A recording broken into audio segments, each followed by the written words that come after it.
मस्त असा बाजारात भेटतो तसा मी मुखवास तयार केलेला आहे। खूप सुंदर अशी चव लागते, अगदी दुकानासारखीच। नमस्कार मंडळी, कसे आहात सर्व? स्वागत आहे तुमचं माझ्या चॅनलमध्ये। घरातला मुखवास आमचा संपला होता, तर मी विचार केला की घरात साहित्य आहे सर्व, तर मग मी घरीच बनवते यावेळेस आणि ती रेसिपी मी तुमच्यासोबतही शेअर करणार आहे।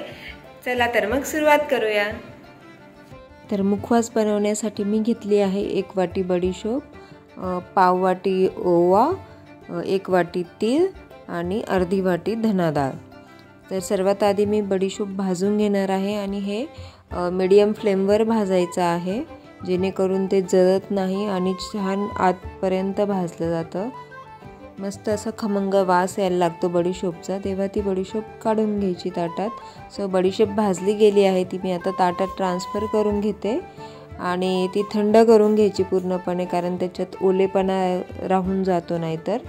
आता त्याच्यानंतर मी तीळ भाजून घेतली। तीळला साधारण 2 ते 3 मिनिट लागतात भाजायला। छान अशी खमंग तीही भाजून घेतली, ती त्याच ताटात घेतली आणि पसरवून घेतली, म्हणजे लवकर थंड होईल। त्यानंतर मी ओवा भाजून घेतला। ओवा भाजायला 1 मिनिट भरपूर असतो, अगदी हलक्याच्या त्या कडक होईपर्यंत भाजायच्या। त्याही त्याच्यात ताटात टाकून थंड व्हायला ठेवायच्या आणि धना डाळ भाजलेली असते म्हणून मी ती डायरेक्ट टाकून घेतली।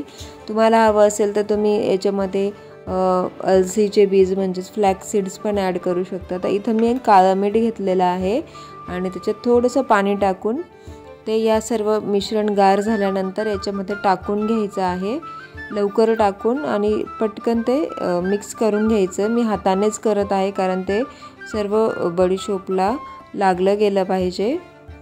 सो लवकर ते करून घ्यायचं आणि एकदम छान अशी चव याची येते।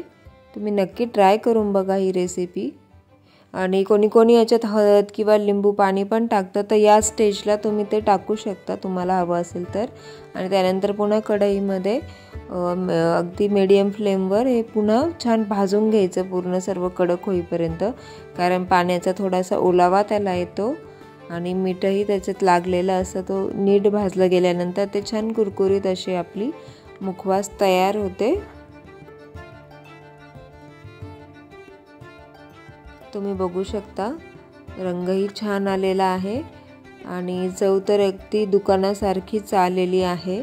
ही रेसिपी तुम्ही नक्की ट्राय करून बघा आणि व्हिडिओ आवडल्यास व्हिडिओला लाईक करा, शेअर करा। धन्यवाद।